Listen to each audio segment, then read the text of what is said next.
Halo semuanya, apa kabar? Bertemu lagi dengan saya Febriani Elfida atau biasa dipanggil Feby dalam seri Silgiroun Teak Senghwal atau Kehidupan Kampus yang Bijaksana. Kali ini kita akan belajar tentang peribahasa atau soktam setelah kita belajar banyak sekali tentang Eisongo, Eiteo maupun Ganyongo. Masih ingat Eisongo itu apa? Onomatope, eiteomimetik, dan juga idiom ya. Ganyongo itu adalah idiom.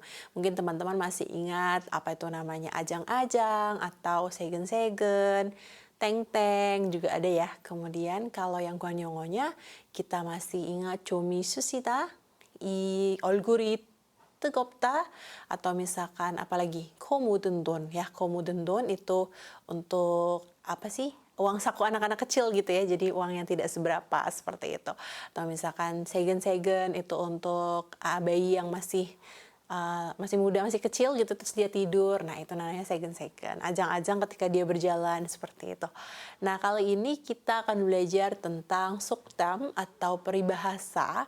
Sebelumnya kita juga pernah belajar suktam ya. Nah, mungkin teman-teman masih ingat apa tuh?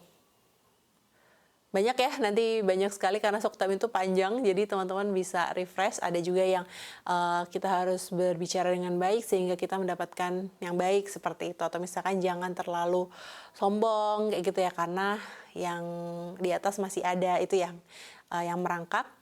Meskipun di atas orang merangkak ada orang yang terbang, itu masih ingat ya teman-teman ya.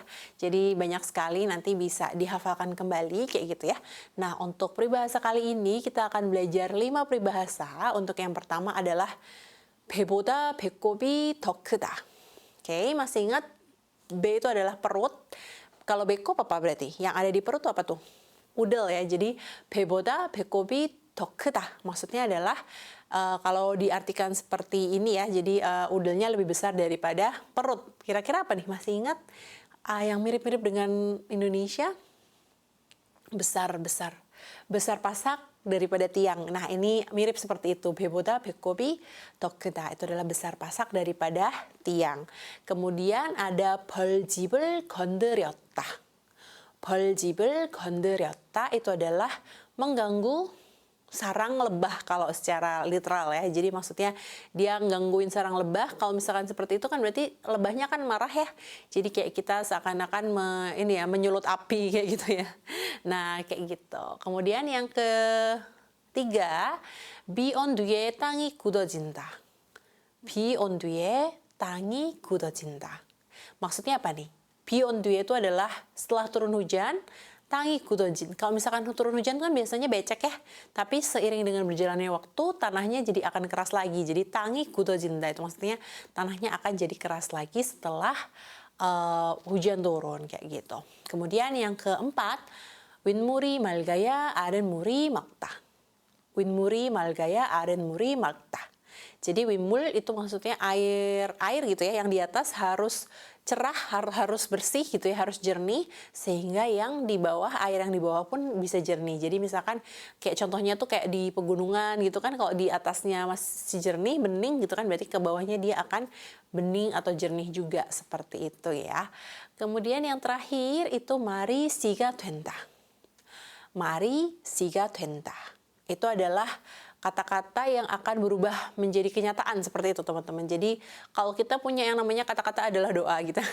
Nah, itu mirip seperti itu. Jadi maksudnya ketika kita bilang sesuatu tuh harus hati-hati karena dia bisa terjadi kayak gitu ya. Jadi tadi ada 5, ada beberapa yang kita pelajari, 2 sebelumnya, kemudian ada 3. Kita akan kupas satu-satu ya, dan kita akan lihat tata bahasa dan juga kosakata yang muncul dalam contoh di peribahasa kali ini. Yang pertama, 배보다 배꼽이 더 크다. 배보다 배꼽이 더 크다. Maksudnya besar pasak daripada tiang. Atau secara literal besar udel daripada perut ya. Jadi B di sini artinya adalah perut. Kita lihat contoh kalimat berikut ini. 아르바이트를 하러 서울로 가려면 교통비가 더 많이 나서 배보다 배꼽이 더 커. 아르바이트를 하러 서울로 가려면 교통비가 더 많이 나서 배보다 배꼽이 더 커. Nah, kita lihat di sini dia pakai banmal ya, tidak pakai yo. Kalau misalkan teman-teman mau pakai yo berarti gimana? 아르바이트를 하러 서울로 가려면 교통비가 더 많이 나서 배보다 배꼽이 더 커요. 배보다 배꼽이 더 큽니다. jadi lebih besar ya. 아르바이트, teman-teman apakah masih sudah pernah mengenal kata ini? 아르바이트 adalah kerja paruh waktu atau kerja sampingan, atau kita bisa suka bilang juga pakai bahasa Inggris part time. Nah, Arbeit. Nah, Arbeit ini biasanya kadang ya disingkat menjadi alba untuk lebih singkat ya, tetapi aslinya adalah Arbeit. Nah, Arbeiter haro. Nah, di sini ada haro, ro, ada ro, biasanya ro momomo kada. Saro kada. Saro oda kayak gitu ya. Nah, di sini haro solo gada. Nah, ini pakai gada ya. Jadi dia pergi untuk kayak gitu ya. 서울로 가려면. Nah, 서울로 가려면. Lo itu ke, 려면 itu adalah kalau mau ya. Kalau hendak pergi ke Seoul untuk apa? Untuk arbeit atau untuk part time, untuk kerja sampingan. Jadi mungkin si pembicara ini tidak tinggal di Seoul. 서울에 살지 않을 수도 있어요. karena 서울로 가려면 misalkan dia tinggal di misalkan daerah Gyeonggi-do, misalkan di Ansan atau di mana ya? Banyak ya di Hwasong atau kan banyak nih atau di Incheon misalkan. Incheon kan tidak di Seoul ya. Nah, kalau misalkan mau pergi ke Seoul untuk kerja sampingan, 교통비가 더 많이 나서. Nah, 교통비. Bi itu adalah bukan hujan ya. 교통비 di sini adalah biaya transportasi atau misalkan uang transportnya 더 많이 나서. Jadi lebih banyak gitu. Jadi kita lebih banyak mengeluarkan uang transportasi sehingga 배보다 배꼽이 더 커. Sehingga udah lebih besar daripada pusar, lebih besar daripada perut, atau kalau kita bisa bilang besar pasak daripada tiang. Jadi pengeluarannya lebih banyak daripada pendapatan yang didapat. Jadi mungkin dia arbeit seminggu sehari misalkan 6 jam misalkan. Sejam dia dapat 10.000 misalkan. 60.000 nih, tapi gyotongbinya ternyata nggak seberapa, maksudnya kayak yang dia cuman kerja satu kali aja, tapi dia harus setiap kali harus pergi ke Seoul gitu, misalkan naik. Misalkan dia dari Busan nih, dia naik kereta harganya 30.000 PP ya, sama aja dong, berarti kan lebih besar pengeluarannya daripada pendapatannya. Jadi 배보다 배꼽이 더 커요. seperti itu. Jadi 아르바이트를 하러 서울로 가려면 교통비가 더 많이 나서 배보다 배꼽이 더 큰 상황이에요. Jadi ini adalah kondisi di mana pengeluaran lebih besar daripada pendapatan. 배보다 배꼽이 더 크다. Oke, teman-teman, tidak masalah ya. Kita lanjutkan 속담 selanjutnya. Nah, peribahasa selanjutnya adalah 벌집을 건드렸다. 벌집 itu adalah rumah lebah atau sarang lebah, sarang tawon. 건드렸다 itu maksudnya mengganggu ya, kita mengganggu si sarang tawon. Padahal tawon atau lebah itu kan kalau diganggu dia akan mengejar ya, dan akan menyengat gitu ya. Jadi malah jadi marah. Mereka malah. Kita lihat contohnya. 여자친구와 헤어진 승호에게 사이가 어떠한지 물어봤다가 괜히 혼났어. 벌집을 건드려 버렸어. 오케이. 여자친구와 헤어진 승호에게 사이가 어떠한지 물어봤다가 괜히 혼났어. 벌집을 건드려 버렸어. Oke, kita lihat di sini si pembicara ini bertanya kepada siapa? Seungho. Nah, kita lihat. 여자친구와 헤어진 승호. 승호 여자친구 apa? Pacar ya, maksudnya yang cewek ya, kekasih ya. Jadi Seungho laki-laki, berarti di sini pacar ceweknya ya. Maksudnya pacarnya cewek gitu ya. 여자친구 atau 여친 biasanya ya, 남자친구, 남친 seperti itu. Jadi kepada Seungho ya, 물어봤다가. Jadi 물어봤다가 itu maksudnya saat aku bertanya kepada Seungho ya, yang sudah putus dari pacarnya, tentang apa teman-teman? 사이가 어떠한지. 사이가 어떠한지. 사이 itu maksudnya ini ya, hubungan mereka setelah putus itu bagaimana gitu kan. Biasanya ada juga yang masih temenan, ada juga yang terus habis itu tidak berhubungan lagi, seperti itu ya. 물어봤다가 괜히 혼났어. 괜히 itu adalah tidak ada alasan. Jadi maksudnya tiba-tiba aja taunya gitu ya, taunya 혼났어 itu maksudnya dimarahin atau diomelin sama si Seungho. Jadi gini, ketika aku bertanya kepada Seungho tentang Seungho yang putus dengan pacarnya tentang hubungan mereka berdua gitu ya, ternyata aku dimarahin atau aku diomelin seperti itu. 별집을 건드려 버렸어. Maksudnya aku terlanjur menyulut api. Maksudnya dalam artian aku udah menggangguin si sarang lebah itu. Jadi si lebahnya, si Seungho-nya itu marah kepada si Na ini ya, kepada si aku. Jadi di sini ada kalimat seperti ini dan di sini tata bahasanya ada otohanji. Bagaimana enji, yang nenji seperti itu ya. Bagaimana tentang gitu ya.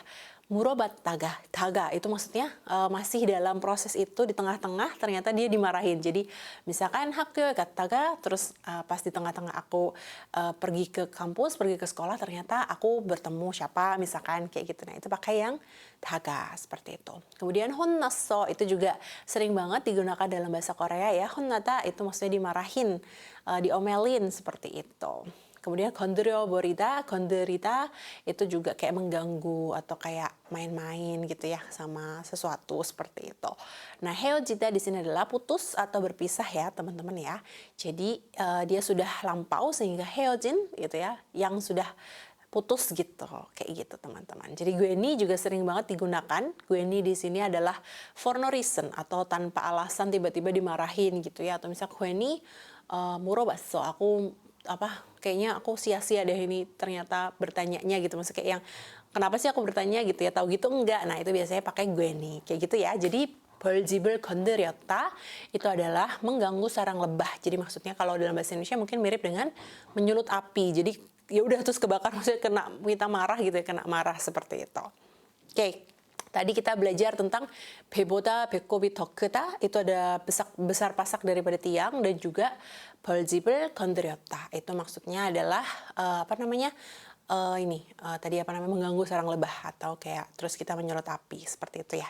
Nah, peribahasa dua ini sudah bisa dihafalkan ya teman-teman ya, dan konteks kalimatnya seperti ini situasinya. Kita akan lanjutkan ke peribahasa yang ketiga. Nah, di sini ada 비 온 뒤에 땅이 굳어진다. 비 온 뒤에 땅이 굳어진다. Setelah hujan, tanahnya akan mengeras lagi. Jadi maksudnya kalau hujan kan biasanya jadi malang-malang ada ya. Jadi maksudnya jadi kayak lembek gitu, becek gitu. Tapi karena seiring dengan berjalannya waktu dia akan mengeras kembali. 굳어진다. Kita lihat contohnya kalimat di sini. 지금 일이 실패했다고 너무 낙담하지 마. 비 온 뒤에 땅이 굳어지는 법이야. 지금 일이 실패했다고 너무 낙담하지 마. 비 온 뒤에 땅이 굳어지는 법이야. Oke, di sini dia menggunakan banmal ya. Jadi jima kemudian iya, pakai iya. Kalau misalkan teman-teman mau pakai yang formal berarti seperti ini. 지금 일이 실패했다고 너무 낙담하지 마세요. gitu ya. 비 온 뒤에 땅이 굳어지는 법이에요. Itu misalkan seperti itu ya. Nah, kita lihat ini berhubungan dengan 실패했다. 일이 실패했다. 지금 일이 실패했다. Maksudnya hal ini atau pekerjaan ini 실패하다 itu adalah gagal. Jadi 실패했다 maksudnya udah lampau ya, udah gagal gitu ya. Kalau misalkan gagal itu 실패하다, berarti kalau sukses apa teman-teman? 성공하다. 성공하다. Nanti bisa teman-teman cari ya. Jadi 실패하다 itu adalah gagal. Jadi kalau misalkan gagal kira-kira kita gimana? Kalau misalkan kita melakukan 일을 하고 있는데 ternyata 실패하고 그러면은 실망하게 됐죠. Jadi kayak 낙담하다 atau kayak kecewa gitu ya. Jadi dia mengingatkan jangan terlalu kecewa meskipun pekerjaan ini gagal gitu ya. 지금 일이 실패했다고 너무 낙담하지 마. 비 온 뒤에 땅이 굳어지는 법이야. Nah, di sini 는 법이야. 법이야 itu adalah itu adalah sesuatu yang pasti gitu. Jadi kayak dia pasti akan seperti itu gitu. Jadi dia sudah tahu gitu ya. Jadi maksudnya momomonen 법이야 tuh kayak yang pasti seperti itu gitu keadaannya, karena kita nggak usah bertanya-tanya lagi. Jadi 비 온 뒤에 땅이 굳어지는 법이야 pastinya tanah akan keras lagi setelah hujan turun. Jadi meskipun dia akan lembek, pasti dia akan keras lagi karena seiring dengan berjalannya waktu. Jadi maksudnya di sini nanti waktu akan menyembuhkan luka gitu ya. Jadi teman-teman akan bisa lebih kuat lagi di sini. Jadi 지금 일이 실패했다고 너무 낙담하지 마. nanti kamu akan lebih kuat. Jadi meskipun kamu kecewa sekarang, it's okay gitu ya, nggak apa-apa. Jangan terlalu kecewa, nanti kamu akan lebih kuat. Jadi 비 온 뒤에 땅이 굳어지는 것처럼, seperti itu ya. Jadi seperti tanah yang akan mengeras lagi, kamu akan berusaha lagi, kamu akan semangat lagi walaupun kamu terus kecewa. Seperti itu ya teman-teman ya. Tidak masalah ya. Oke, tadi kita sudah belajar besar pasak daripada tiang, kemudian kita belajar tentang mengganggu sarang lebah, dan yang ini adalah tanah akan mengeras setelah hujan turun. Nah, kita akan lihat peribahasa selanjutnya. Yang nomor 4 ya. 윗물이 맑아야 아랫물이 맑다. 윗물이 맑아야 아랫물이 맑다. Air di atas harus bening sehingga air di bawah jadi bening gitu ya. Jadi kita lihat contoh kalimatnya. 윗물이 맑아야 아랫물이 맑다고 형인 네가 고운 말을 써야 동생도 따라 고운 말을 쓰지. 윗물이 맑아야 아랫물이 맑다고 형인 네가 고운 말을 써야 동생도 따라 고운 말을 쓰지. Nah, di sini 형인 niga, saya tadi bilang niga ya, tetapi sebenarnya bisa juga harusnya nega, tetapi karena suka bingung dengan nega yang saya, niga di sini adalah kamu, jadi sehingga biasanya digunakan pakai iya niga, tapi yang benar adalah nega, seperti itu. Nah, seperti ini, 윗물이 맑아야 아랫물이 맑다고, seperti peribahasa air yang di atas bening sehingga air yang di bawah bening juga. 형인 네가, kamu sebagai 형 itu apa? Kakak laki-laki. 고운 말을 써야, kamu harus berkata-kata dengan baik sehingga apa?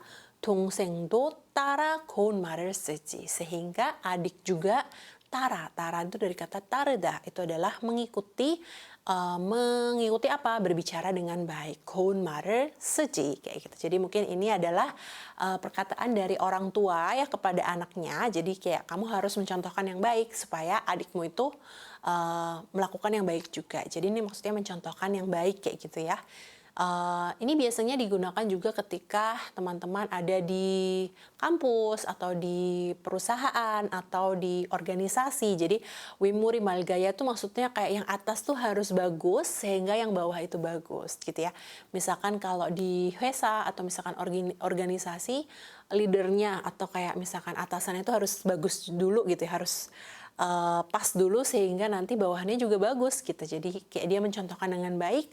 Atau misalkan kalau di kampus gitu ya, senior atau misalkan kayak petinggi kayak gitu harus bagus juga sehingga yang bawah atau junior itu mencontoh dengan baik. Makanya di sini 동생도 따라 고운 말을 쓰지.